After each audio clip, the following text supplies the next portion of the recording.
அஸ்ஸலாமு அலைக்கும். இன்றைக்கி வந்து புதினா தக்காளி சட்னி எப்படி அரைக்கிறது அப்படின்னு பார்க்கலாம். ஃபஸ்ட் அதுக்கு தேவையான பொருள் என்ன அப்படின்னா, ஒரு 2 தக்காளி, நல்ல பெரிய தக்காளியாக 2 தக்காளி, அப்புறம் ஒரு பெரிய வெங்காயம், ஒரு 12லேருந்து ஒரு 15 பல் பூண்டு எடுத்துக்கோங்க.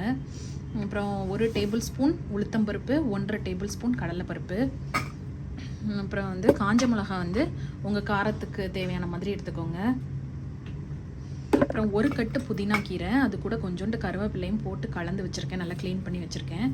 சரி, இது எப்படி செய்கிறது அப்படின்னு சொல்லி இப்போ பார்த்துடலாம். ஓகே, ஒரு கடாயை ஹீட் பண்ணி கொஞ்சோண்டு வந்து நல்லெண்ணெய் ஊற்றிக்கலாம். நல்லெண்ணெய் ஊற்றினதுக்கப்புறம் அதில் ஃபஸ்ட்டு கடலைப்பருப்பு போட்டுருங்க.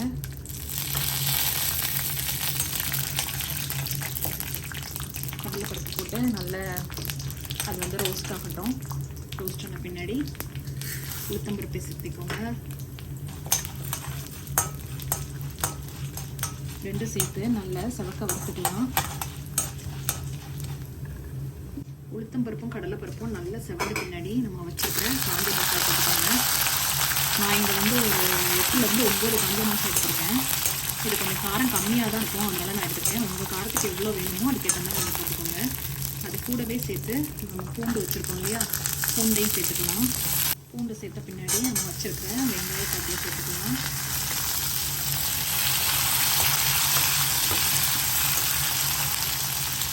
வெங்காயம் சேர்த்ததுக்கப்புறம் ஒரு 2 சிட்டிகை பெருங்காய பொடி சேர்த்துக்கோங்க.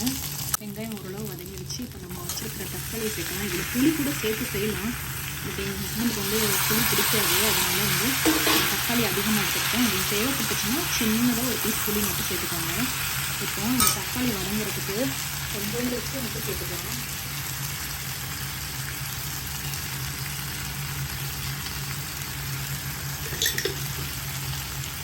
பாருங்கள், தக்காளி வந்து நல்லா வந்து மசிஞ்சிருச்சு. ரொம்ப மசியணும்னு அவசியம் இல்லை, ஓரளவு வெந்துருச்சுன்னா போதும்.